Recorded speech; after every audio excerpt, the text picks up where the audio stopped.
In this video, I'm going to show you how to create an account with Mark and Spencer. If you find this video helpful, please consider to like this video and subscribe to my channel.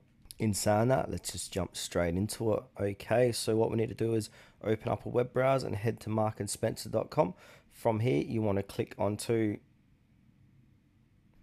where it says sign in, hover over sign in, and then click on create an account. And now this will take you to the account creation page. So as it states here, let's get together. So you need to put in your first name, your last name, email address, password, and you've got an option if you like to receive updates via email about products and services. And then go ahead and click on create an account. So I'm going to go ahead and fill this in now.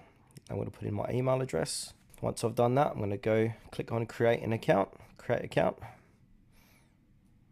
Then from here, you need to complete your profile. So you need to jot in your phone number, date of birth, and enter postcode, town or city, and then click save.